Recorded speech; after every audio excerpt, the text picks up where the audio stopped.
Bonjour, shalom, salam alaikum, mbo. C'est comme ça que nos compatriotes Tamberma se saluent et salutations que je vous transfère. Magloire Teko Kenvi, bonjour. Bonjour Sas, bonjour à nos fidèles auditeurs toujours câblés sur la 93.5, la nouvelle génération Canal FM. Le digne fils de père d'Aklakou et de mère de Kouma.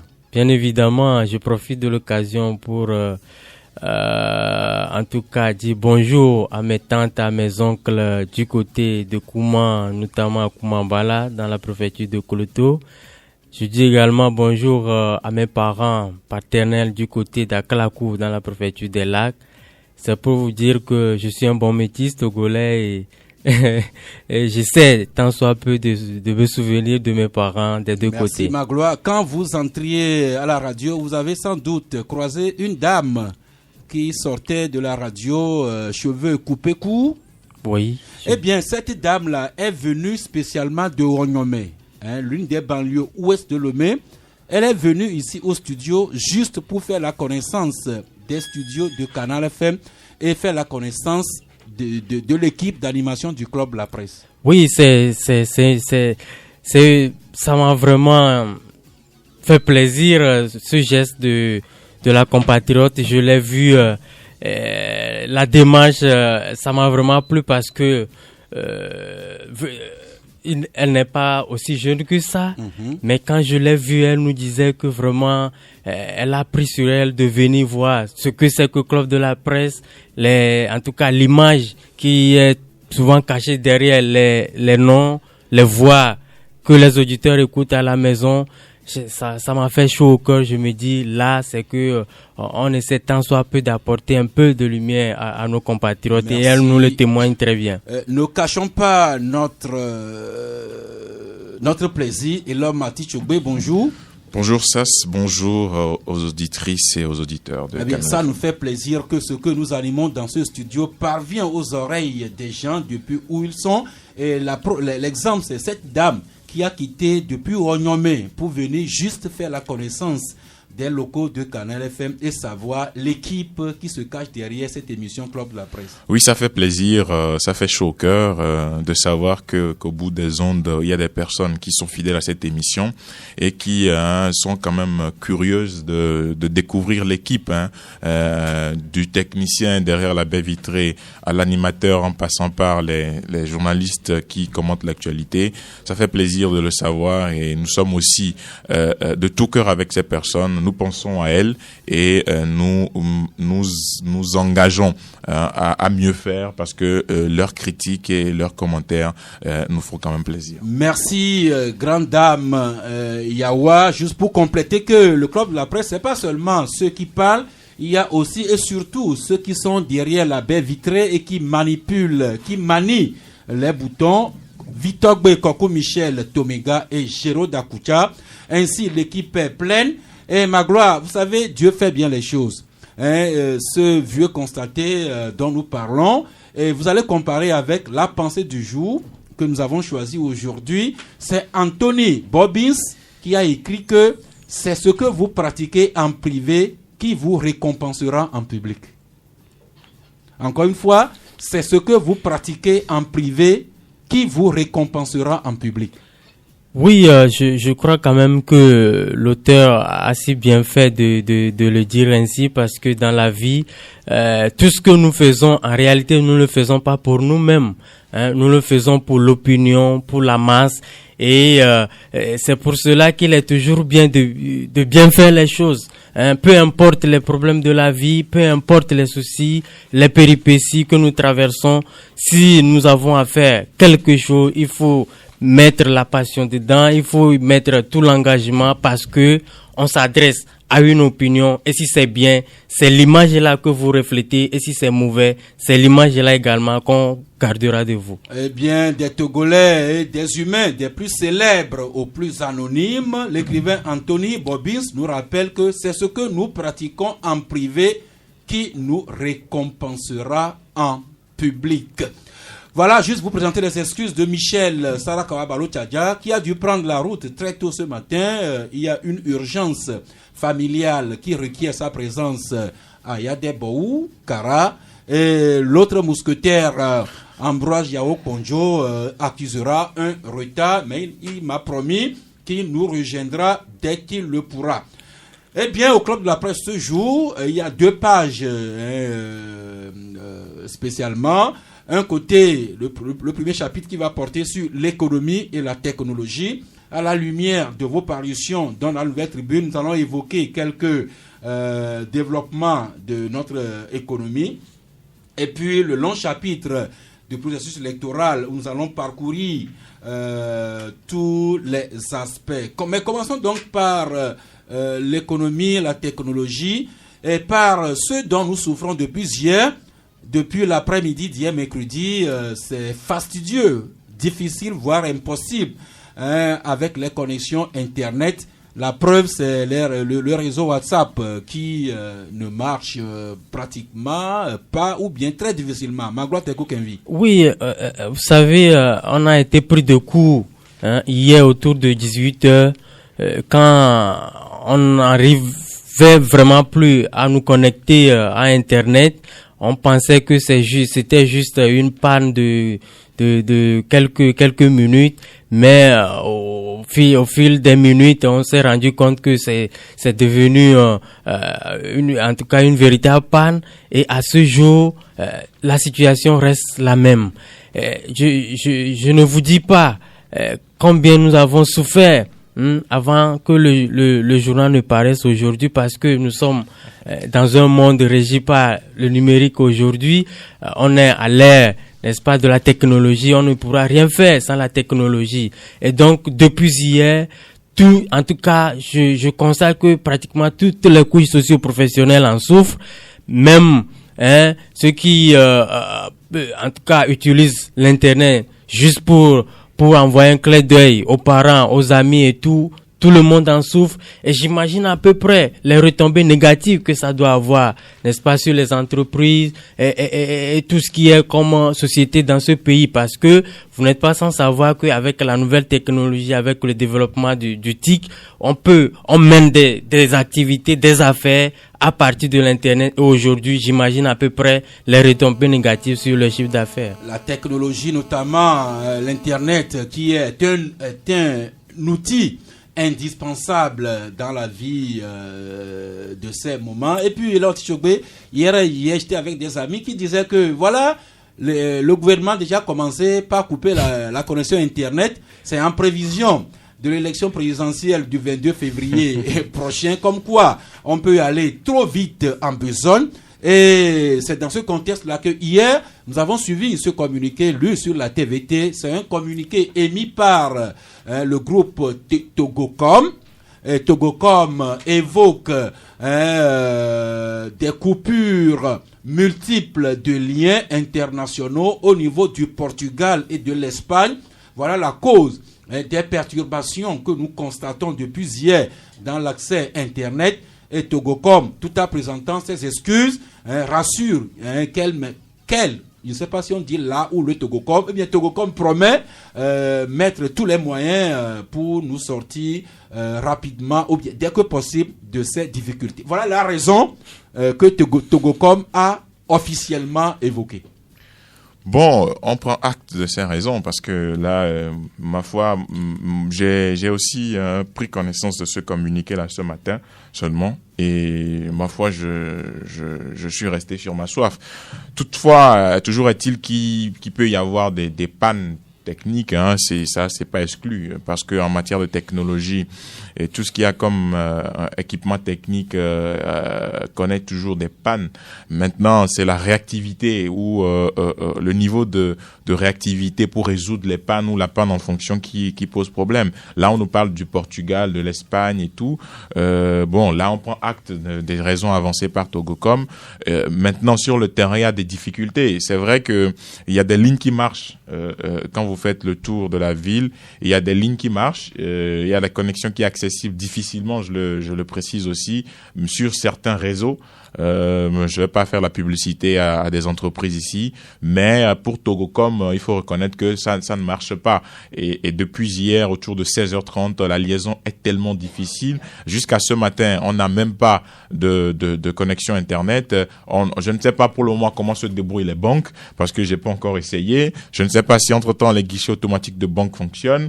Le service monétique des banques, est-ce que ça marche? Et tout ça, c'est la connexion Internet. Et donc, ça va créer un problème sur plusieurs jours, ça a créé plutôt un problème depuis plusieurs heures, et on espère véritablement et on espère vivement que les patrons de Togocom puissent nous tirer d'affaire. Eh bien, officiellement, Togocom informe que c'est des coupures sur les liens internationaux au niveau du Portugal et de l'Espagne qui nous causent ces soucis.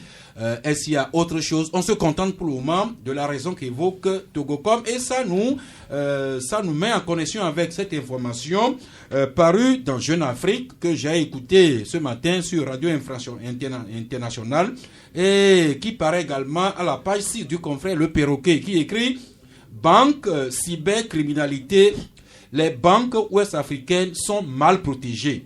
C'est l'analyse de l'entreprise marocaine Data Protect qui révèle que les banques subsahariennes sont particulièrement vulnérables aux cyberattaques, entendez par la fraude à la carte bancaire, hameçonnage ou encore intrusion. Ceci à cause de manque d'investissement dans la cybersécurité et de personnel qualifié. Voilà l'étude qui est faite au Maroc et que nous évoquons pendant que justement la technologie fait défaut et les banques devraient particulièrement en souffrir, tel que vous l'évoquez tantôt, Magloire. Oui, évidemment, c'est vraiment là le nœud du problème. Et ça, j'avoue que je prends aussi connaissance de cette information-là. Mais je me dis que ça doit beaucoup plus interpeller les gouvernants, parce que aujourd'hui la dynamique est telle que il faut encourager les investisseurs à venir investir chez nous. Mais quand on sent déjà que au niveau des banques, la sécurité n'est pas aussi garantie que ça doit faire peur, n'est-ce pas, aux investisseurs.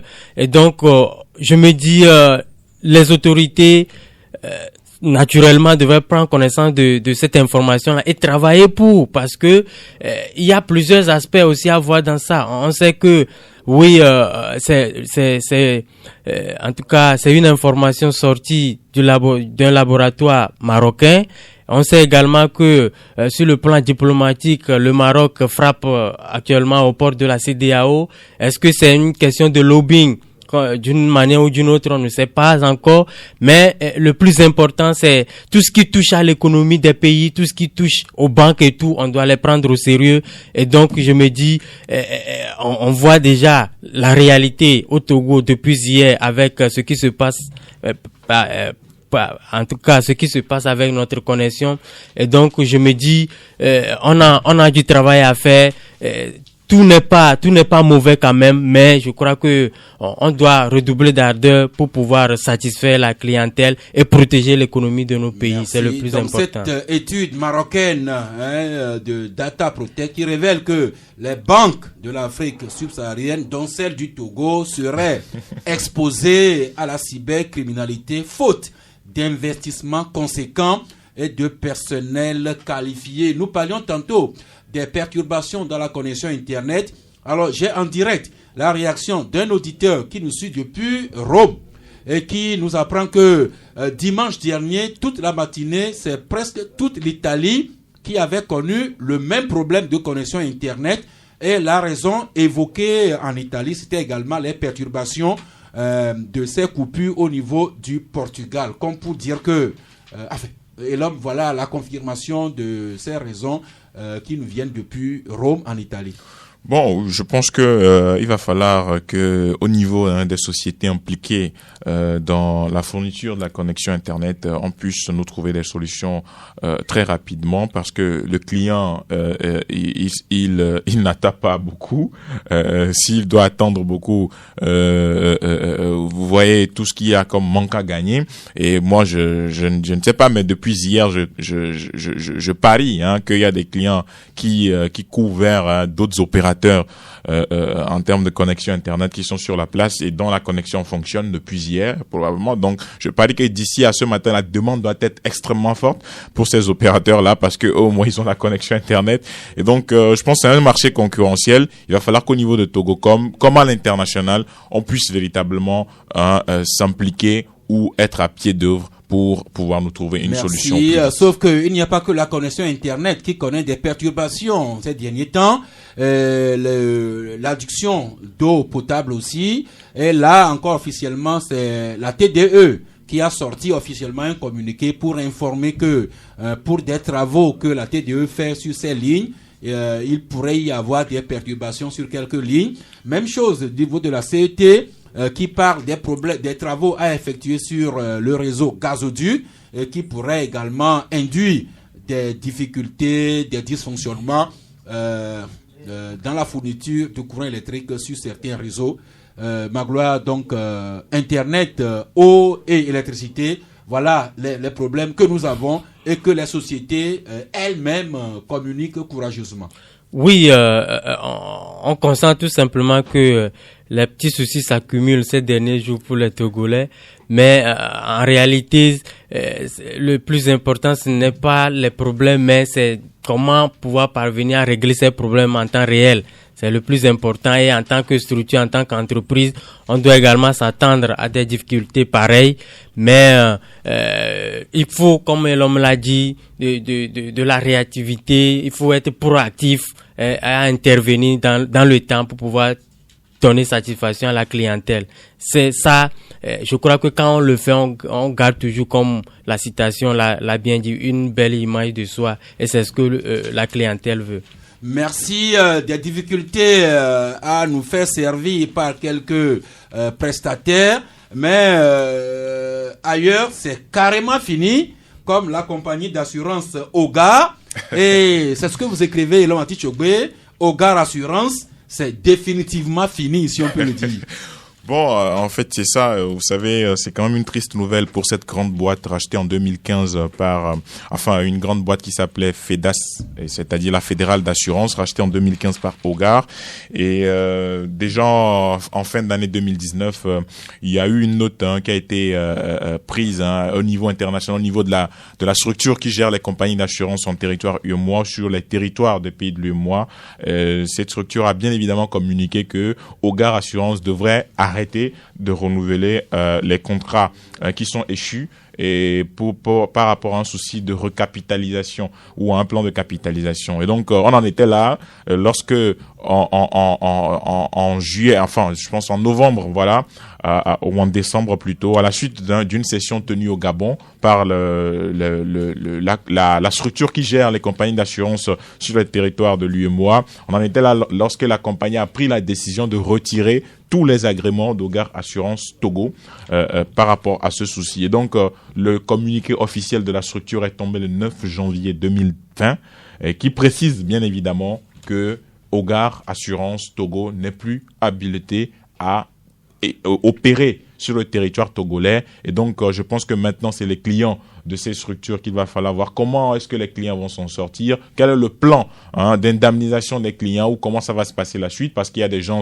dont les contrats sont en cours, les structures qui ont quand même souscrit des employés chez Ogar Assurance. Et donc, c'est aujourd'hui le plus important.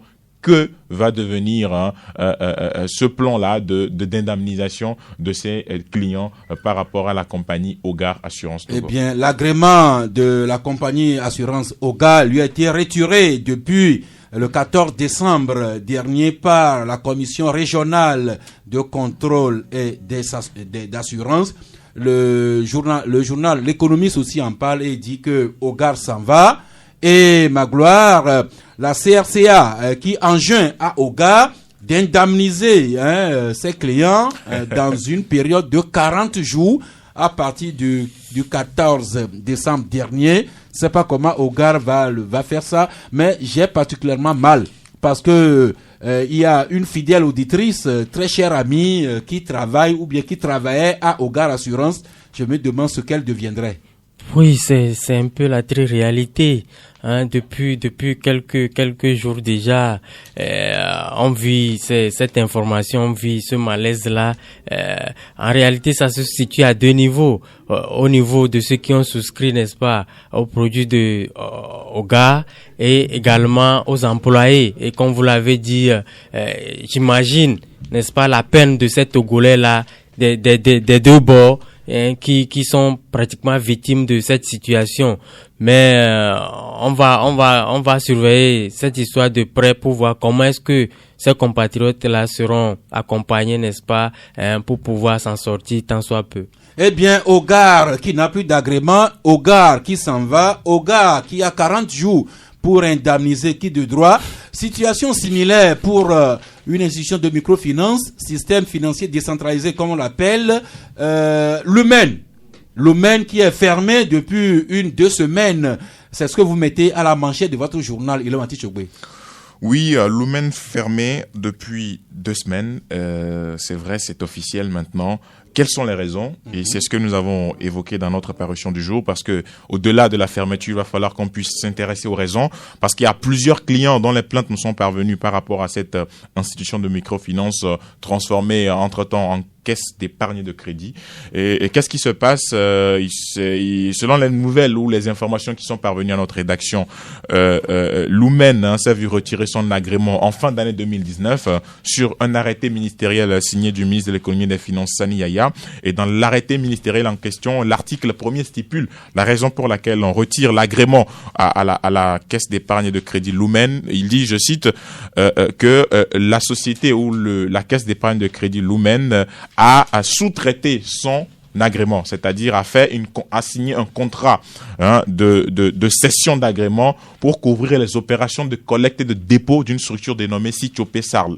Et donc, ce qui est contraire et illégal et ce qui constitue un manquement grave aux règles qui régissent quand même le système financier décentralisé. Et donc, l'agrément a été retiré et donc a été notifié bien évidemment aux responsables de la structure en fin d'année, notamment en début décembre, et un courrier a été également envoyé à Tijari Wafa Bank, ancienne BIA Togo, pour pouvoir suspendre toute opération de retrait sur les comptes de la microfinance Lumen ouverts dans les livres de Tijari Wafa Bank. Et donc, en ce début d'année, bien évidemment, la note du ministre précise évidemment que il y aura un liquidateur qui sera nommé au fin de pouvoir vendre les actifs et pouvoir en tirer des liquidités. Et donc, voilà, on en est là aujourd'hui. Et qu'est-ce que les clients ou qu'est-ce que les membres de Lumen devront attendre de ce processus-là ou de cette procédure? Je pense que le ministre de l'économie et des finances est mieux situé pour répondre à notre question, parce que dans le courrier déjà, il est précisé qu'un liquidateur sera nommé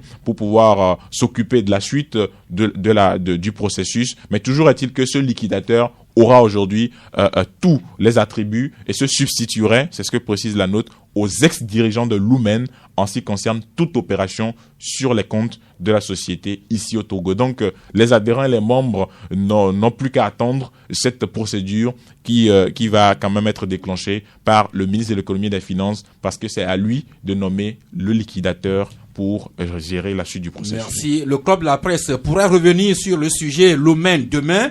Nous sommes en tractation avec un expert du secteur des systèmes financiers décentralisés pour nous détailler encore plus les raisons qui ont conduit le ministère à retirer son agrément à la microfinance Lumen et les conséquences que nous devons en tirer, nous qui déposons nos maigres économies au jour le jour dans ces structures. Comment est-ce que nous devons nous y prendre pour nous assurer que notre argent est garanti là où nous le déposons? Oui, c'est très important. Vous savez, aujourd'hui, les systèmes financiers décentralisés, c'est vrai que de plus en plus, on enferme. Il y a de nouvelles structures qui se créent. On sait pas comment c'est géré, mais on sait quand même qu'il y a des gens, par exemple, vous vous rappelez de la récente crise qui a secoué FUSEC Togo, et la crise n'épargne finalement personne. Et quand vous êtes dans cette situation, les adhérents ou ceux qui quand même demandent des microcrédits, ils ont quand même des raisons d'avoir peur, de se poser des questions sur la direction que prend leur épargne. Et Lumen, c'est vrai que personne n'a vu le danger venir. Il y a des gens qui ont continué à épargner. Et nous, au niveau de la rédaction de la Nouvelle Tribune, il y a des gens qui nous ont contactés comme quoi ils ont fait des épargnes de 450 000, des gens de 40 000, 50 000, etc.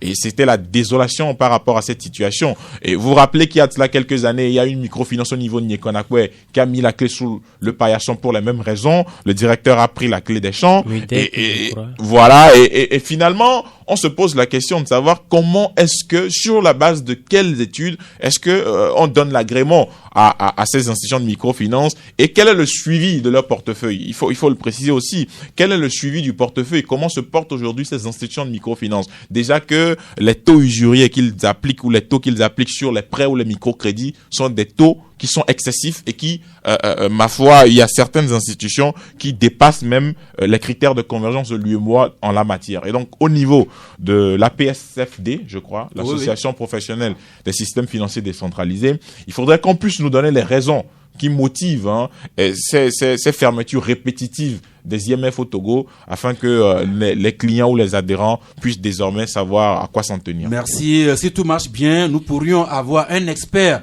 de l'association professionnelle des systèmes financiers décentralisés pour en savoir davantage sur ce phénomène. Mais rassurons-nous, le système de la microfinance marche. La preuve, Togo Matin qui écrit ce matin à la page 5 que en 2019, les crédits offerts par les systèmes financiers décentralisés ont connu une hausse au troisième trimestre 2019, une croissance de 8% au troisième trimestre par rapport au précédent, comme quoi le système en macro se porte bien, mais il y a des détails sur lesquels on devrait être attentif.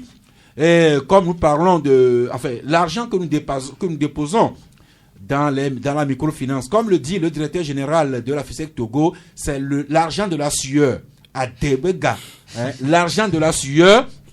Et quand on dépose cet argent de la sueur quelque part, ma gloire, la moindre des choses, c'est d'être sûr qu'on peut aller le retirer quand on en aura besoin. Oui, je me rappelle encore de ce qu'il disait il y a quelques jours quand la FUSEC célébrait ses 50 ans, son jubilé d'or, et le directeur rappelait justement que l'argent qui est là, en réalité, c'est pour quelqu'un.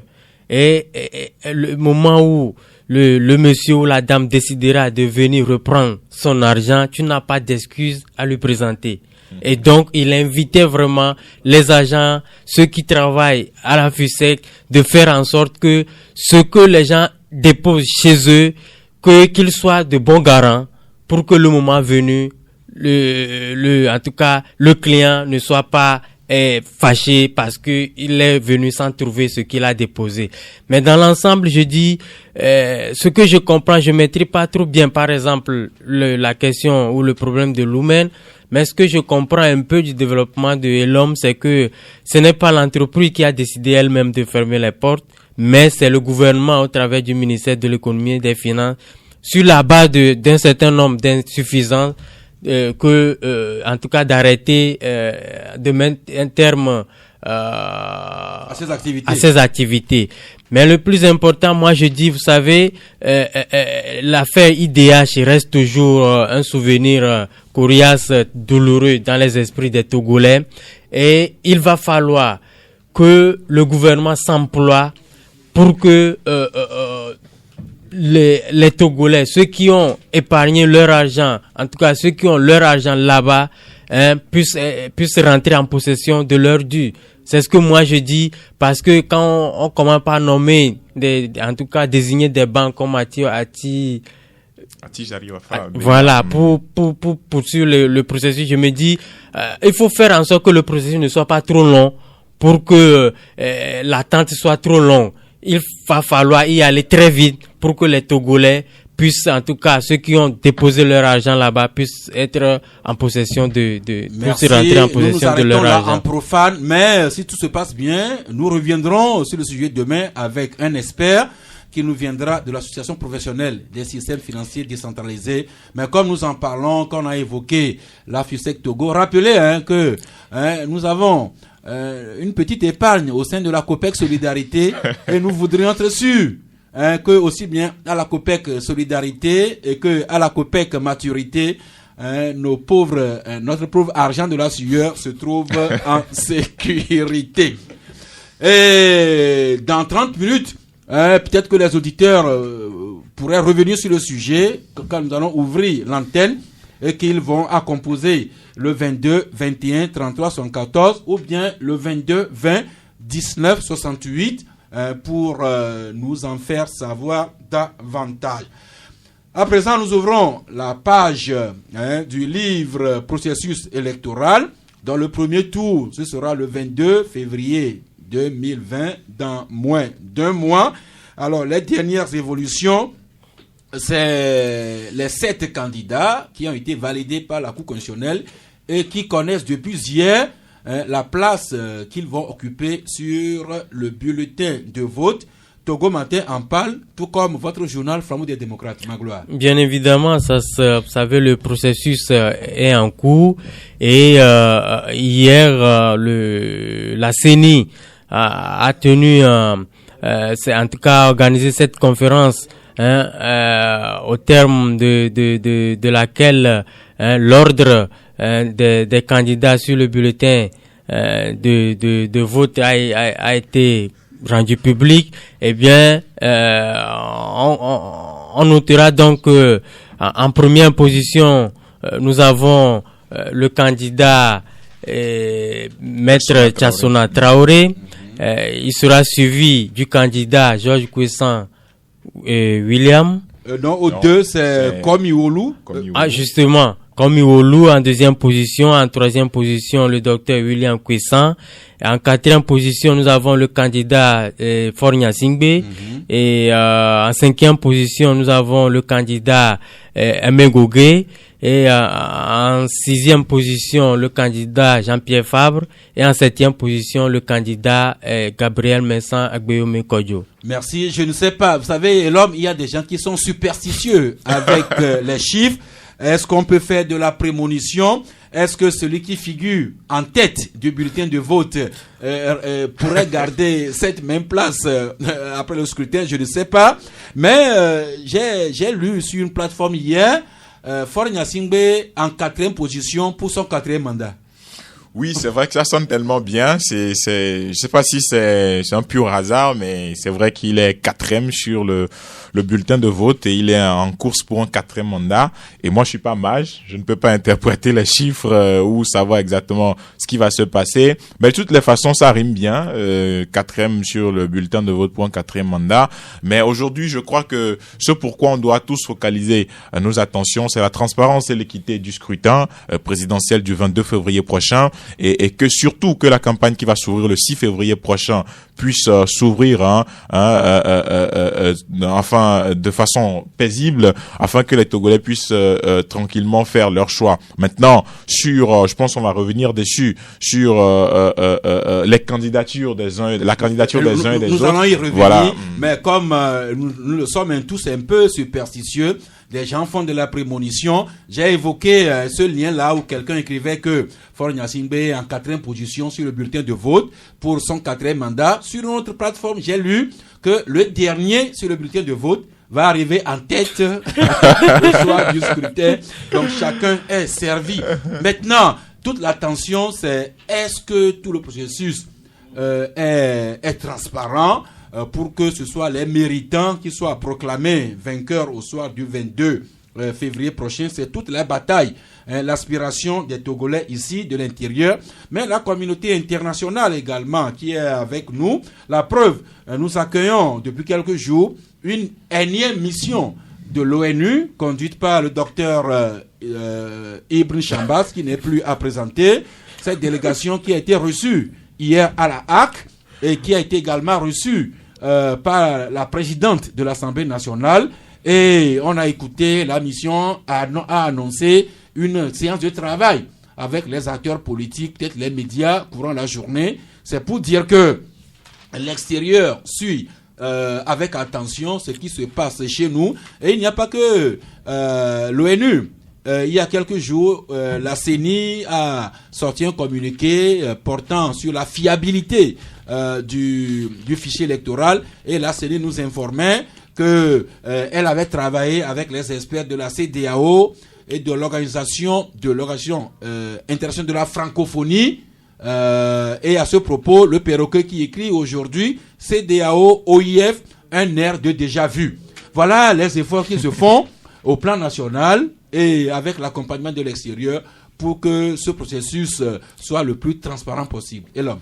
Oui, tout ce qu'on peut souhaiter, c'est que la communauté internationale garde un œil sur le processus et, comme je l'ai dit tantôt, qu'il y ait une plus grande transparence et que tout se passe de façon équitable. Vous savez, les institutions internationales sont là pour nous aider à organiser de meilleurs processus électoraux, sauf que dans beaucoup de pays africains, ça ne se passe pas toujours comme on le souhaite, notamment la question du fichier électoral qui est souvent remis en cause. Et moi, récemment, et je pense que c'était hier même, où en Guinée, où par rapport aux listes électorales affichées, on a vu la photo d'un ancien premier ministre qui a conduit la transition qui est décédé sur la liste électorale. Et donc, ça a suscité une polémique sur la toile, sur Twitter, bien évidemment. Et donc, en général, en Afrique, il faut constater que les fichiers électoraux sont des fichiers électoraux sur lesquels il y a un travail permanent qui se fait. D'autant plus que je me rappelle de la dernière mission du général Sangaré ici au nom de l'OIF, où il a dit que, en général, par rapport à ces fichiers électoraux, le problème de l'Afrique, c'est que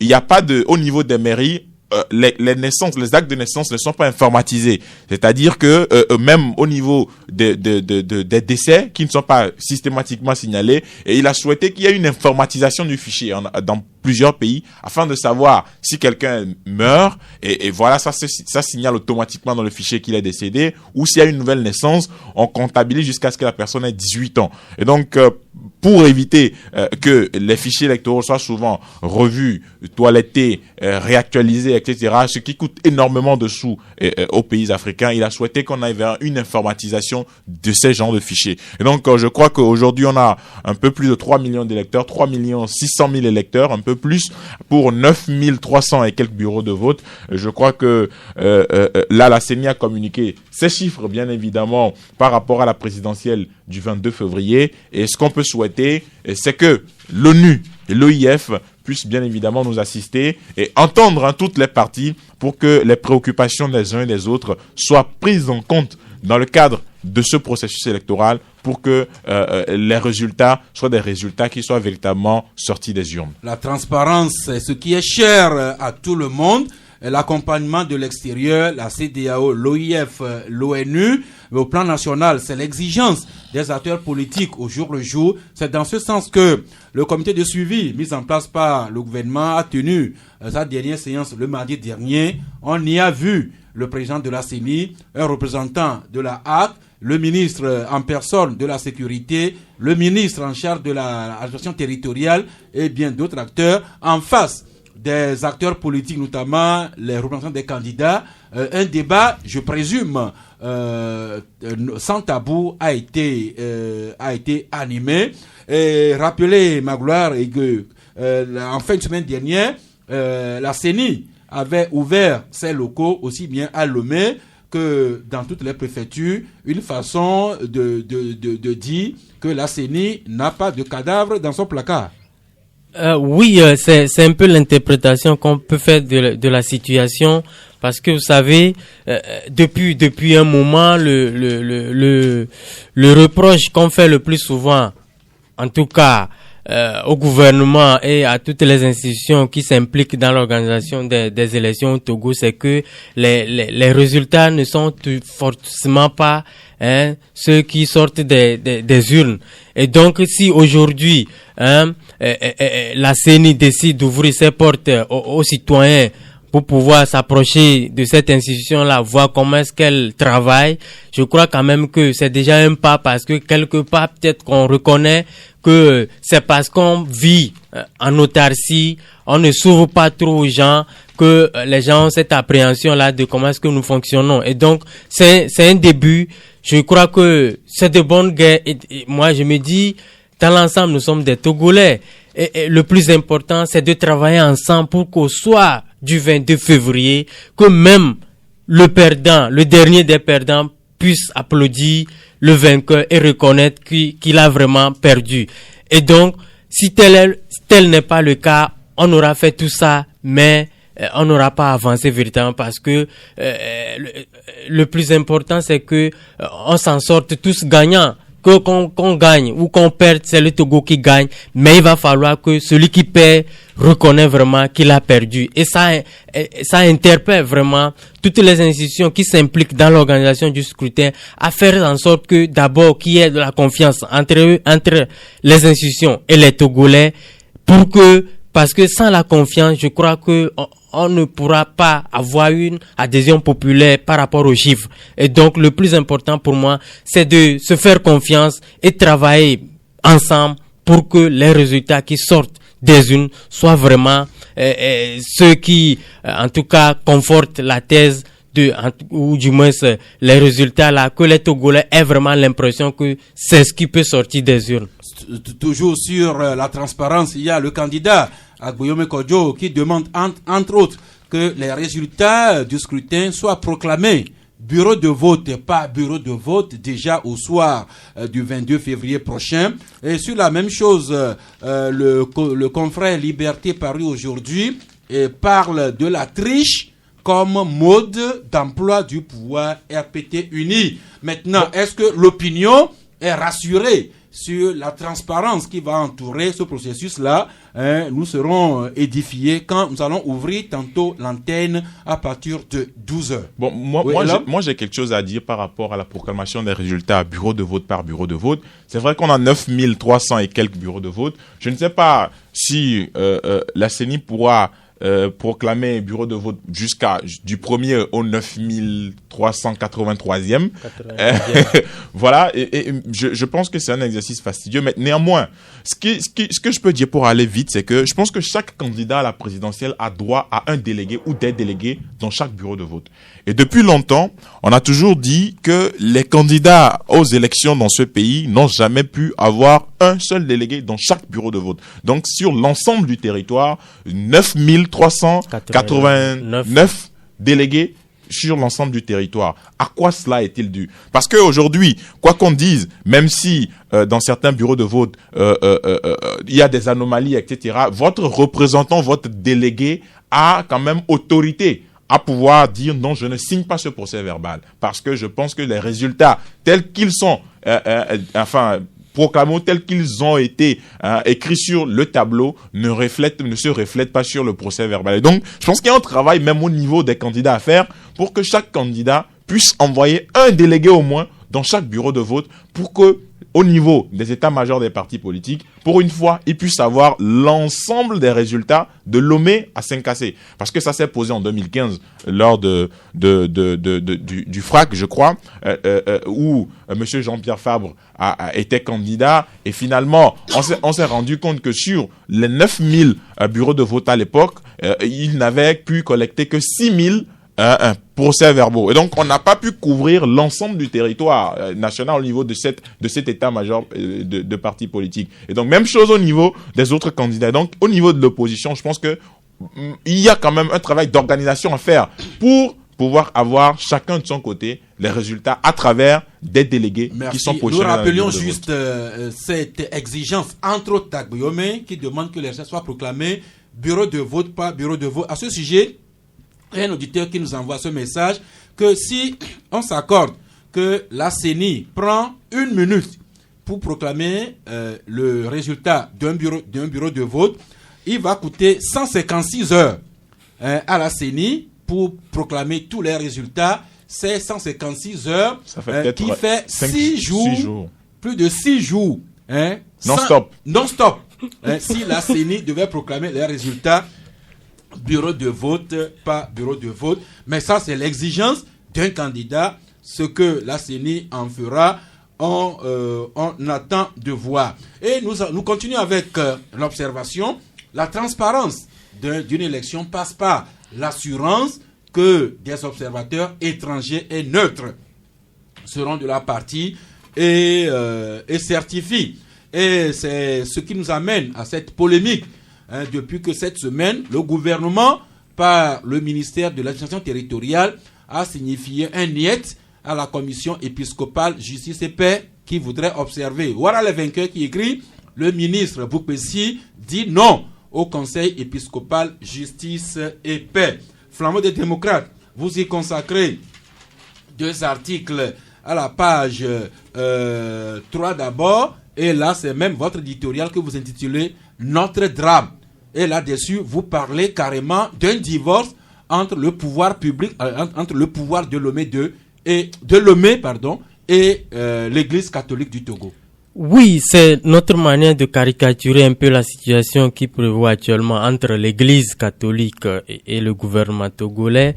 Vous savez, c'est un peu paradoxal ce que nous vivons aujourd'hui parce que hier, l'Église catholique était considérée comme cette protectrice-là et aujourd'hui, le gouvernement, en tout cas, traite l'Église catholique aujourd'hui officiellement de manipuler, de télécommander et donc conclut que l'Église en tant que telle dans sa posture actuelle n'est plus crédible à observer les élections au Togo. Et le ministre Payadoa Boukpessi dans ses explications disait en substance que il faut juste voir les réclamations de l'UFC et de l'ANC et les réclamations de la C14 sont vraiment les mêmes que celles de l'Église catholique à travers la conférence des évêques du Togo. Et donc, clairement, pour le gouvernement, l'Église a pris position. Et on tasse du doigt, ou du moins, on pointe du doigt accusateur le dernier message de la conférence des évêques du Togo qui date du 21 novembre 2019. Et vous vous rappelez que ce message, on se rappelle bien que ce message n'a pas fait que des heureux ou des malheureux. Parce que je me rappelle, le même message dont on parle ici, l'opposition même a attaqué l'Église par rapport à ce message parce que l'opposition dit que l'Église a pris position pour le pouvoir. Et aujourd'hui, le gouvernement nous dit officiellement que l'Église a pris position pour l'opposition. J'ai envie de dire pauvre Église catholique. Et là, c'est pour cela que nous disons, nous avons caricaturé cela comme un drame que nous vivons. Parce que dans l'ensemble, ce n'est pas aussi bien comme cela qu'on puisse traiter l'Église catholique qui hier, ou du moins, comme toujours, est disponible à travailler en faveur de la paix dans ce pays. Quand il a fallu réconcilier les Togolais à travers la CVJR, on a estimé que l'Église était crédible pour pouvoir dégager un de ses serviteurs qu'est Monseigneur Bariga. Il a fait son travail. Aujourd'hui, c'était pratiquement une fierté pour les Togolais et on le connaît en tant que tel. Même dans les années 90, on a encore fait recours à l'Église et en désignant Monseigneur Philippe Fanoko Kodjro comme le président du Haut Conseil pour la République.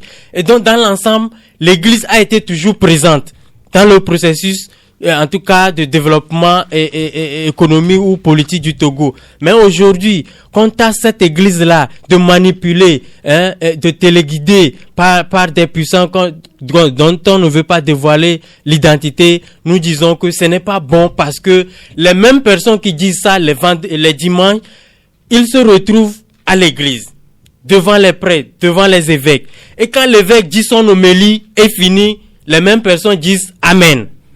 On trouve qu'il est crédible dans son homélie. Mais quand il parle politique et qu'on se met dans la posture de militant, on dit que l'évêque, il est manipulé, il n'est pas crédible. À chacun de faire son idée. Mais nous disons, cette manière de faire de la politique, ce n'est pas bien parce que lorsqu'on remet en cause la crédibilité d'une grande institution qu'est l'Église catholique, nous disons que ce n'est pas bon. Merci Magloire. Juste rappeler que le ministre Payadoa Boukpessi, qui a signé cette lettre-là, serait un fervent catholique, fervent chrétien catholique pratiquant, et au sommet de l'État se trouve Faure Gnassingbé, qui serait ou bien qui est lui aussi chrétien catholique. Mais au-delà de des personnes, Flambeau des démocrates parle. Vous dites que le mal est plus profond. Le mal est plus profond, écrivez-vous. Et vous craignez que vous trouvez bizarre qu'on veuille construire un Togo émergent dans la haine, l'inconsidération, l'exclusion, la méfiance, ce qui serait un leurre. Alors, est-ce que l'Église catholique est devenue subitement rebelle aux yeux du gouvernement? Dans un autre article, Flambeau trouve cela comme une insulte à l'égard de l'Église catholique et ses dignitaires qui se retrouvent victimes de leur engagement au service de la vérité et des peuples affligés. Voilà une bataille qui risque de nous faire voir des développements encore pendant longtemps. Et l'homme. Je crois qu'il faut un débat scientifique, un grand débat technique et scientifique sur ce sujet. Quel est le rôle et la mission de l'Église dans une nation? On part de ce postulat, de cette question simple. Quel est aujourd'hui le rôle et la mission de l'Église? Et là-dessus, tout le monde peut donner son avis, religieux, technicien, etc., pour qu'on puisse véritablement, parce qu'on dit de la critique jaillit la lumière. Quel est le rôle de l'Église et quelle est sa mission dans une nation? Au-delà de ça, personne n'ignore aujourd'hui le contexte géopolitique dans lequel nous sommes. La réaction de l'Église catholique au Bénin, la réaction de l'Église catholique en République démocratique du Congo sur la situation politique et ce qui se passe un peu partout sur le continent. Troisième point que je veux soulever, ça concerne évidemment les branches, l'implication de l'Église catholique dans la résolution du conflit politique au Togo. Je le dis parce que au lendemain de la crise de 2005, à travers la communauté Centre d'Egidio, on a pacifié les relations entre le président actuel Faure Gnassingbé et l'ancien leader charismatique, M. Jésus-Christ Olympio. Et il faut préciser que la communauté Centre d'Egidio est une branche de l'Église catholique. Et donc, si nous prenons cela et comme exemple, et on sait aujourd'hui que l'Église catholique a joué un rôle très important dans la pacification des relations entre M. Jésus-Christ Olympio et le président Faure Gnassingbé, et on a suivi les nombreuses alertes de l'Église à travers ces lettres ouvertes ou ces lettres pastorales de la communauté, de la conférence plutôt des évêques du Togo. Et aujourd'hui, le pouvoir dit, vous êtes taxés, vous êtes de l'opposition. L'opposition dit, vous êtes taxés, vous êtes proche du pouvoir. Et finalement, l'Église se retrouve au milieu. Elle ne sait plus véritablement ce qu'elle fait. Dans une position vraiment inconfortable. Dans une position très inconfortable, au point où, aujourd'hui, quand vous voulez prendre un mot même du président de la conférence des évêques du Togo, il refuse. Il se dit, je ne sais pas ce que je vais dire, qui sera interprété par X ou Y comme étant un truc qui n'est pas véritablement vrai, ou qu'on puisse me taxer d'être proche de Monsieur X ou de Monsieur Y. Et donc, qu'est-ce que je veux dire par là? Je pense qu'aujourd'hui, il faut approfondir la réflexion sur le rôle et la mission de l'Église même dans une nation. Si, à un carrefour, au niveau de l'analyse sociopolitique, il y a quelque chose qui se passe, quelle doit être la posture de l'Église? Quelle doit être la posture d'un pasteur, la posture d'un évêque, la posture d'un archevêque par rapport à une situation donnée? Est-ce que on continue de prier pour le salut des âmes? Est-ce qu'on continue de prêcher la paix, l'amour, la tolérance, la fraternité? Ou aujourd'hui, par rapport à la gravité de la situation, on se dit ou on donne de façon impartiale son avis pour qu'on puisse rétablir une situation? Je pense qu'on doit aller vers un débat scientifique et je pense que le débat est ouvert. Ce que Flambeau des démocrates écrit est réel, le mal est profond, il faut creuser pour un meilleur vivre ensemble. Continuons maintenant avec cette conférence de presse tenue par Jean-Pierre Fabre le mardi dernier et sur laquelle reviennent certains journaux dont Liberté, dans sa parution d'hier, qui écrivait présidentielle 2020 et saisine de la Cour constitutionnelle, Jean-Pierre Fabre attaque la candidature de Faure Gnassingbé et récuse deux juges de la haute cour, à savoir Abdou Assouma, le président, et un autre membre, Amados Djoko Kwami. Je vous rappelle que la Cour constitutionnelle tient un atelier en interne cette semaine à l'hôtel, à Nouvelle Star. Sur la sortie de Fabre, Ouara, les vainqueurs, écrit que Jean-Pierre Fabre se trompe d'objectif. Et vous aussi, Magloire, votre journal Flambeau des démocrates, vous écrivez sortie de Jean-Pierre Fabre, que nenni, écrivez-vous. Oui, que nenni, nous écrivons aujourd'hui pour dire tout simplement que la sortie du président de l'ANC, en réalité, nous n'avons pas pigé grand-chose là-dedans. C'est vrai que quand vous voyez un peu tout ce qui s'est passé là-bas, c'est un peu dans la posture, vous voyez un peu l'image d'un professeur qui fait un cours en droit constitutionnel aux étudiants à l'université.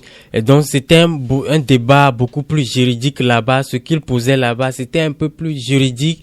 Et on se demandait à la fin, est-ce que c'est politiquement correct? C'est parce que au-delà de tout, moi je dis, sur le plan juridique, on peut trouver qu'il a peut-être raison d'avancer des idées. Mais je dis politiquement, est-ce que c'est tenable? Et c'est là où nous disons que nous n'avons rien pigé pratiquement, parce que on recuse, n'est-ce pas, la légitimité, ou du moins on recuse la présence, ou du moins le président de la Cour constitutionnelle, un autre juge également. Et on sait à l'étape actuelle que au lieu de 9, la Cour constitutionnelle est composée de 7 juges. Et également on demande que 2 d'entre eux démissionnent. Et il restera combien? 5. Et à l'étape actuelle où nous sommes à presque un mois à moins d'un mois de la présidentielle, est-ce que c'est possible qu'on remette à zéro le compteur pour pouvoir redémarrer tout? C'est pour cela que nous disons, ça c'est beaucoup plus un autre débat qu'on veut créer et on va s'attarder là-dessus. On a parlé des conditions de transparence des élections. On va commencer par parler des juges de la Cour constitutionnelle, de la candidature de Faure Gnassingbé, mais on oubliera l'essentiel. Or, le 22 février approche et après, on lira la même chanson. On va lire votre article, sauf que vous y écrivez que cette sortie de Jean-Pierre Fabre ne serait que de la pure démagogie, un combat perdu d'avance d'un comédien politique abonné aux contradictions, subterfuges et fuites en avant, ce qui n'apporte aucune plus-value au débat. Et toujours autour de Jean-Pierre Fabre, vous trouvez l'un de ses collaborateurs immédiats, secrétaire national à la communication, Éric Dupuis, vous écrivez « Cet homme est dangereux ». Purement simplement. Oui, ça, vous savez, en réalité, il faut que quelqu'un le dise un jour. Et ce que nous disons aujourd'hui, en réalité, c'est ce que beaucoup pensent bas, que nous disons très haut. Le monsieur, il parle bien, il a de la rhétorique, mais fondamentalement, tout ce qu'il dit ne tient pas. C'est un monsieur très suffisant, très arrogant, et qui regarde pratiquement tout le monde du haut. C'est-à-dire que dans le débat politique, il se prend pour le plus connaisseur de tout ce qui est réalité politique au Togo. Monsieur Éric Dupuis, il a cette posture. On connaît monsieur Jean-Pierre Fabre comme un dur, mais on voit qu'à côté de lui, il y a encore plus dur que lui. Et on se demande même par moment, est-ce que monsieur Jean-Pierre Fabre tient devant son conseiller chargé à la communication? Parce que quand vous suivez toutes ces sorties, c'est des sorties ratées. Et il parle, quitte à blesser ses partenaires même de combat. L'essentiel pour lui, c'est de faire l'éloge de son parti, l'ANC, c'est ce qui est normal. Mais il ne voit pas ce que ses propos puissent créé dans l'opinion. Et aujourd'hui, quand les gens critiquent beaucoup plus le président de l'ANC aujourd'hui, c'est en partie dû aux sorties ratées qui sont devenues répétitives de monsieur Dupuis. Merci. Donc, Magloire, on va lire votre article à la page 5. Vous relevez chez monsieur Éric Dupuis une forme de paternalisme parce que, comme vous l'écrivez, Éric Dupuis estime que sans lui, sans l'ANC et son président, il n'y a pas d'alternance ici au Togo. On lira et on appréciera, mais comme les auditeurs s'impatientent, terminons rapidement sur les candidats. Est-ce qu'il y en a certains... Oui, une seconde, et là, je vous comprends. Est-ce que certains candidats auraient beaucoup plus le vent en poupe qu'en proue? Le perroquet écrit que nous allons vers un duel inédit entre Faure Gnassingbé et Agbeyomi Kodjo. Les autres candidats apprécieront. Et vous aussi, vous parlez un peu d'Agbeyomi et Flambeau qui écrit que le candidat Agbeyomi bientôt va partir en tournée diplomatique et l'article revient sur les ralliements que Agbeyomi est en train de récolter. Et il va partir incessamment pour une offensive diplomatique. Mais vous avez trop parlé. Et là, Mati Chobé, vous allez ramasser tout ça là avant que nous ouvrions sur les auditeurs. Non, je pense que l'analyse que je voudrais faire, je ne sais pas si j'ai encore quelques minutes. Mais, vous avez une minute. Vous savez, non, je ne peux pas le faire en une minute. Vous savez, le candidat Jean-Pierre Fabre, le président national de l'ANC, a été candidat en 2010 pour la première fois à l'élection présidentielle en tant que représentant d'un front, le Front républicain pour l'alternance et le changement. En 2013, il avait fait une coalition. Il avait fait une coalition avec d'autres forces de l'opposition et de la société civile pour faire le collectif Sauvons le Togo. En 2015, il était le candidat d'un autre groupement qui s'appelait CAP 2015. Et en 2020, il fait cavalier seul. Ça voudra dire ce que ça voudra dire. Qu'est-ce que je voudrais dire? Il est passé du FRAC, le CST, CAP 2015, et maintenant il se retrouve... Et tout ça a été soldé d'échecs, en réalité. Et aujourd'hui, pour la première fois de l'histoire de l'ANC, on se retrouve comme candidat seul à une élection présidentielle, sans soutien. Sinon, aujourd'hui, dites-moi le soutien que l'ANC a sur l'échiquier politique par rapport à cette présidentielle. Aucun. Ses anciens adversaires sont devenus des ennemis ou des partis qui ne sont plus véritablement dans la ligne de l'ANC. Notamment l'ANC qui a perdu des partis comme le PSR, comme la CDPA, beaucoup comme d'autres partis. Et aujourd'hui, le président national de l'ANC a besoin d'exister sur l'échiquier politique.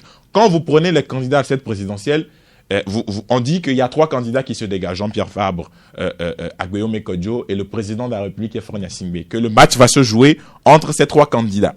Mais il y a une bataille pour la 2e place au sein de l'opposition. C'est la bataille entre M. Agbeyomi. La première place au sein de l'opposition. Oui, mais il y a une bataille pour la 2e place. C'est ce qui aujourd'hui est sur le tapis. Mais les gens ne se battent pas pour devenir président de la République. Hein? Est-ce que vous n'entendez pas les discours? Les gens se battent sur le plan communication politique pour être chef de file d'opposition. Vous voyez ce qui se passe? Parce que la sortie de la dernière fois, et c'est vrai, comme Magloire l'a dit, on peut se poser des questions parce que en réalité, ce que demande le candidat Jean-Pierre Fabre, je ne sais pas si ça pourrait véritablement se produire. Et c'est vrai que quand on lit de bout en bout, on se dit que mais cette sortie médiatique a d'autres raisons plutôt que la raison juridique qui est évoquée. Parce qu'aujourd'hui, qu'est-ce qui se passe sur le terrain? Quand vous écoutez, vous faites un petit sondage dans l'opinion, il y a le nom d'un autre candidat qui circule. Hein? Parce que les gens aujourd'hui sont fatigués 2010, 2015, 2010, 2013, 2015, 2018, 2020. Et aujourd'hui, ils ont besoin d'expérimenter une nouvelle dimension. Et là, je rappelle juste que un confrère a qualifié la conférence de presse au cours de laquelle Jean-Pierre Fabre a fait cette déclaration. Un confrère a qualifié cette conférence de presse de comédie. Ça lui a valu la descente musclée d'un militant de l'ANC après l'émission Une affaire en justice. Les confrères ont porté plainte contre ce militant de l'ANC. Et puis une série de déclarations que la presse sort pour condamner ce comportement antidémocratique. Et nous allons souffler un peu, puis nous nous ouvrons sur les auditeurs qui vont devoir intervenir sur l'un ou l'autre sujet débattu aujourd'hui. 93.5 Canal FM.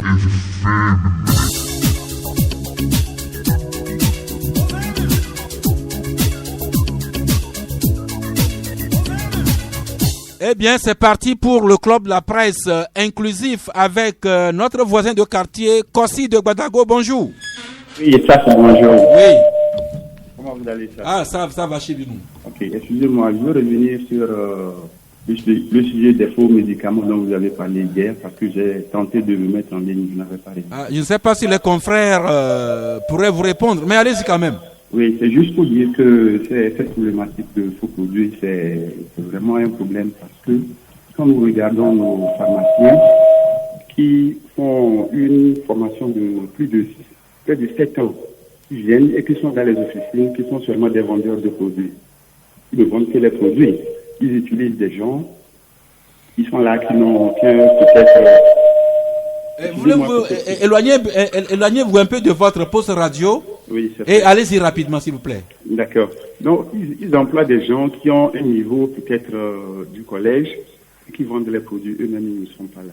Bon, au cours de leur formation, qu'est-ce qu'ils ont vu exactement? Est-ce qu'ils ne peuvent pas revoir ce curriculum de formation pour qu'ils ne soient pas des littéraires dans la pharmacie, mais plutôt des techniciens qui vont nous produire des médicaments nationaux? Et en ce moment, comme on dit souvent, on ne peut mieux se servir que on ne peut être mieux servi que par soi-même. On sait que c'est des produits de chez nous, faits par des techniciens de chez nous, et comme ça, on est servi. On ne pourra plus avoir peur. Merci, l'ami Kossi. Les pharmaciens apprécieront et sauront comment faire pour mériter davantage notre confiance, notre estime. L'ami Kodjo en ligne, bonjour. Oui, allô, bonjour. Oui. Nous saluons les invités. Nous vous saluons aussi. Et je voudrais poser une question aux deux confrères. Il vous écoute. Oui, ce que l'ANC dit, si la Cour ne peut pas leur donner raison, l'article 58 qui permet à M. Faure d'être... On a perdu l'ami Kodjo qui a quand même attendu en ligne pendant un temps. Mais vous avez compris un peu le début de son inquiétude. Et l'homme? Bon, il fallait qu'il finisse. Il fallait qu'il finisse. Oui, peut-être qu'il reviendra pour clarifier davantage sa pensée. Là, nous joignons Hervé. Bonjour. Oui, bonjour, M. Tass. Oui. J'aimerais intervenir dans les interventions les opposants du Togo. En vérité, je voulais vous dire que le ANC, comme Jean-Pierre Favre et certains opposants sont des pions d'armes du parti au pouvoir. Et ils sont quoi? Ce sont les pions du parti au pouvoir. Des pions du parti au pouvoir. Ouais, eh bien, ils seront appréciés. C'est ça. Parce que, vu tout ce qui se passe actuellement au Togo, si nous annonçons bien les choses, rien ne marche, c'est à cause de ces deux partis de l'opposition. Lesquels partis de l'opposition? L'ANC. Oui. Et celui du méchant même. Même l'UMC est dedans. Et le parti au pouvoir même, lui, il est blanc? Lui, c'est la pièce maîtresse. Ah, ok. Oh, merci Hervé qui renvoie tout ce beau monde-là dos à dos. L'ami Kodjo qui revient. Oui, l'article 58 qui permet à M. Faure d'être candidat. Oui. Et les journalistes trouvent que les conditions dans lesquelles cet article est voté est bien. Parce qu'on nous dit qu'il faut un cinquième des députés pour une proposition de loi.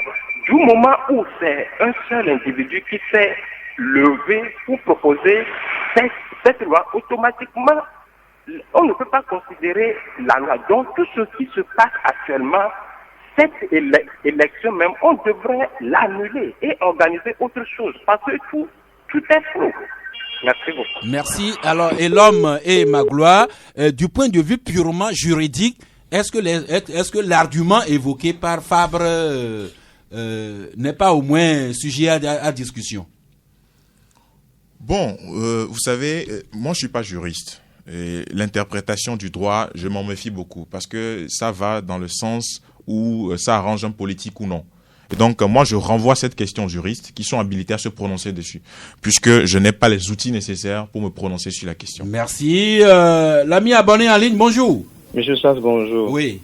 Hier, j'ai voulu poser des questions sur la santé. Ah, malheureusement. Oui, malheureusement, j'ai fait l'alternance. Ah. D'autres auditeurs ont intervenu. Ça, c'est vous qui l'avez dit, hein. Ça prouve à suffisance combien de fois l'alternance est une bonne chose. Et j'aimerais demander à l'homme, il avait parlé de la contractualisation. À la fin, je vais appeler, il va me donner le numéro de presse pour que je puisse m'en procurer. Puisque dans la semaine, quelqu'un est passé nous embrouiller. Ça, c'est la première requête. Oui. Deuxième chose, quand on parle de l'Harakiri de Jean-Pierre Fabre, on va prononcer le mot Harakiri. C'est moi qui le prononce. Ok. C'est une personnalité que je respecte. Et par rapport à ce qu'il dit, un cinquième doit proposer. On a proposé seulement que 3 artistes et les gens se sont mis à mettre beaucoup de choses. C'est une mauvaise chose. Et la Cour constitutionnelle est anticonstitutionnelle sur le fait qu'on a 9, on nous met 7. Et Jean-Pierre Fabre veut qu'on en réduise encore pour qu'on atteigne 5. Là où il se fait harakiri se trouve où? Au moment où tu sais qu'il y a un peu de désordre dans tout, fallait pas mettre pied. Mais quand tu y mets pied et tu revendiques, tu dis tu ne sors pas, tu deviens comédien, tu fais rire les gens. C'est ça qui est mauvais de lui. Soit il est droit dans ses bottes, comme Tipi le dit, il veut pas aller, il est dans son coin. Ou bien il est comme les autres qui disent boycott, il est dans son coin. Mais quand tu es là, on ne sait pas sur quel pied tu danses, tu fais harakiri. Et ça fait beaucoup de la comédie. Pour partir, lorsque vous parlez de la supervision par les églises catholiques, l'observation de l'élection, oui, l'observation, j'aimerais dire au ministre qu'il semble que c'est lui qui n'est pas au-dessus de la mêlée. Parce qu'être ministre, c'est être à la portée de tout le monde. Et on ouvre son ministère pour les opposants, pour les militants de son parti. Mais au moment lui-même, il est partisan d'un parti, il pourra vraiment étiqueter facilement les autres pour dire qu'ils sont de l'opposition. Mais lorsqu'il se mettra au-dessus de la mêlée pour accueillir et accompagner tout le monde, il va savoir en ce moment que l'Église catholique n'est pas partisane. Mais il dénonce. Malheureusement, les dénonciations se trouvent dans leur rang. Merci. Merci à Bonnet qui s'est adressé aussi bien à Fabre qu'au ministre Boukwesi. Nous ne commentons pas. Et nous recevons maintenant l'ami Sandro. Bonjour. Allô, l'ami Sandro. Il a dû partir. Eh bien, Magloire, nous constatons qu'on a parlé des questions de microfinance et des prestations de services dont nous sommes victimes au jour le jour.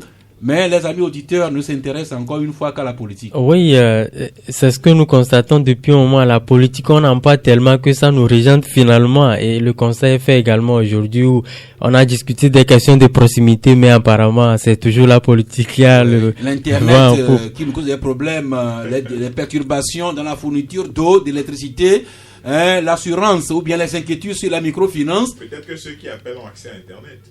Peut-être eux. Oui. Eh bien, peut-être que le suivant va peut-être nous conforter ou bien nous infirmer cela. Idrissou, bonjour. L'ami Idrissou. Je ne sais pas si c'est un maçon ou bien un menuisier, mais il est parti. Hein? Oui, et l'homme, voilà, peut-être que comme l'homme dit, ils n'ont pas de problème d'Internet, c'est pourquoi ils ne viennent qu'à la politique, la technique. Oui, la ligne est ouverte, c'est pour un auditeur en ligne. Oui, bonjour. Bonjour. Oui, c'est monsieur Job. Job. Oui. Eh bien, nous vous suivons. Merci.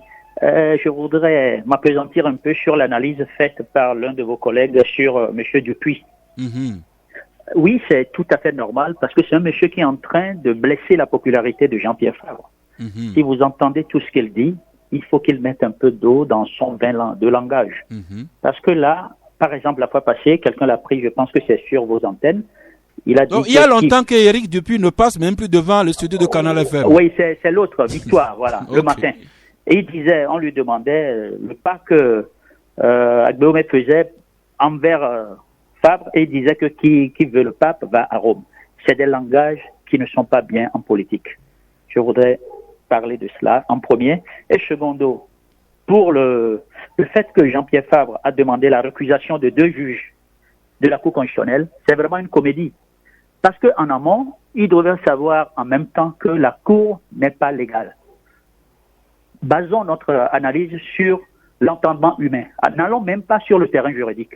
Vous dites qu'il y a 2 juges qui n'ont plus leur place au sein de la Cour constitutionnelle. Mais vous envoyez vos dossiers là-bas. Vous avez fait homologuer votre signature par cette Cour et après vous demandez la récusation de ces juges qui ont accepté ce que vous aviez fait au début. Ce n'est pas normal. C'est des fautes que les politiciens ne doivent pas faire. C'est juste ce que je voudrais dire. Merci beaucoup à vous, Job. Maintenant, la parole est à Laurent. Alors, l'ami Laurent? Allô, oui. Bonjour, monsieur. Oui, bonjour. S'il vous plaît, je voulais intervenir par rapport à la fermeture de la microfinance humaine. Ah, enfin. Je voulais, bon, selon ce que j'ai, façon que vous avez suivi, c'est que c'est le gouvernement même qui a retiré l'agrément à la microfinance. Oui.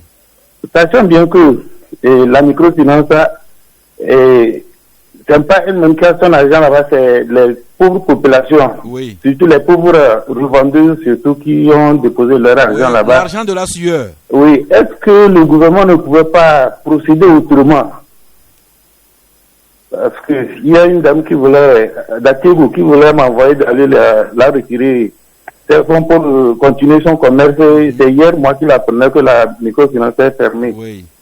Imaginez. Merci Laurent, je vous comprends. Et l'homme, encore une fois, disons, mon deuxième point, c'est le côté de l'Internet. Oui. Actuellement, la société Gozema à la maison, la société de transport Gozema. Oui. Parce que c'est avec la connexion Internet qu'ils travaillent. Donc, depuis hier jusqu'à présent, ils sont à la maison. Ils ne peuvent plus travailler faute d'Internet. S'ils peuvent régler ça le plus vite possible. Merci. Merci Laurent. Et l'homme, les épargnants qui ont déposé leur argent à l'Umen, qu'est-ce que le gouvernement peut faire ou bien devrait faire d'urgence pour eux? Oui, je crois que c'est ce qui est contenu dans la note ou dans l'arrêté ministériel du ministre Sani Yaya. Il a précisé qu'il y a un liquidateur qui sera nommé en vue de vendre les actifs, tout ce qu'il y a à vendre, en vue de profiter des liquidités, et y compris les comptes ouverts dans les livres des banques connexes, pour pouvoir faire un plan de restructuration et au niveau de la clientèle. Mais il faut préciser que si le gouvernement doit résoudre le problème des épargnants de toutes les microfinances, les gens vont fermer et dire au gouvernement de rembourser. Ça aussi, c'est quelque chose qu'il faut voir. Encore une fois, demain, nous revenons sur le sujet. Mais en attendant, nous allons à Korbongou ou bien à Naki. L'ami Kolani. Oui, le Tien le Tchamba. À la fière. Manuel. À la fière. Ça va. Non, c'est pour parler de les observateurs que notre ministre a dit qu'il ne va pas faire l'Église catholique. Oui. Oui, bien sûr que l'opposition contre l'Église catholique comme le parti au pouvoir, mais ils sont là pour la population. Parce que c'est cette population qui est lésée. Et le ministre n'a qu'à revoir cette décision. Sinon, ça prouve aisément que les élections ne seront pas transparentes. Parce qu'on dit, le chef de l'État... Vous allez trop vite en besogne pour votre conclusion. Ils ont dit que c'est une élection transparente, crédible. Du moment où on nous parle de justice et paix, qui vont venir, ils vont faire que observer. Même s'il faut proclamer, c'est la CENI qui va proclamer. Si on ne se reproche rien, je ne vois pas ce problème, monsieur Sass. Des fois, quand nos ministres posent certains actes, ça reste que si demain, par hasard, on dit qu'il faudra gagner, tout le monde dira non, ils ont triché. C'est pas bien. C'est une compétition. Et puis vous savez que j'ai mon candidat. Non, laissez votre après. Bon, il y a un auditeur qui se demande si le dimanche prochain, si le ministre Paradoa Boukessi pourra aller à la messe et se faire administrer la communion par un prêtre. Mais on verra ça dimanche. Pour le moment, l'ami Koumana, bonjour. Bonjour, monsieur le journaliste. Oui. Je salue tout le plateau. Nous vous saluons en retour. Merci beaucoup. C'était pour vous poser une question par rapport à un sujet que vous n'avez pas abordé aujourd'hui, mais il y a de cela 2 semaines. Ok. Oui, puisque je sais que la dernière fois vous étiez dans la région de Kara. Vous avez de la mémoire, allez-y. C'était par rapport au sujet du marché de Niamtougou. Oui. Est-ce que vous avez pu arriver dans la région, essayer de sonder? Merci. Nous étions effectivement à Kara. Physiquement, nous n'avons pas pu aller à Niamtougou, mais nous avons récolté un certain nombre d'informations supplémentaires sur le sujet. Mais souffrez qu'on y reviendra avec le journaliste qui traite ce sujet-là. Vous ne serez pas déçus. Ok. Au fait, c'était juste pour dire que les cadres de la population, surtout de Fergou, il ne faut pas qu'ils confondent ce problème avec la politique. Si Niamtougou, aujourd'hui, le canton de Niamtougou, bien je parle, est orphelin des cadres peut-être qui peuvent s'opposer et que les gens veulent transformer ce problème en politique, je vous dis, le ministre, paix à son âme, M. Boumbera Alassouma, n'a jamais oublié un canton de Doufelgou quoi que ce soit comme aide pour apporter. Mais si aujourd'hui, c'est parce que Niamtougou n'a plus personne et que les gens se mettent pour vraiment transformer ce problème en politique et créer des problèmes à Niamtougou, le ciel et nos ancêtres combattront pour nous. Amen. L'ami Koumana, comme je l'ai dit, nous reviendrons sur le sujet avec le journaliste qui a ouvert la boîte à Pandore et que ensemble nous allons fermer un jour. 93.5 Canal FM.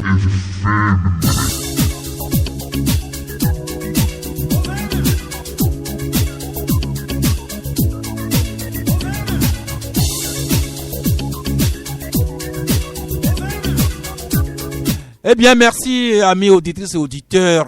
Encore une fois, vos contributions nous aident à découvrir beaucoup de choses. Mais le constat est fait que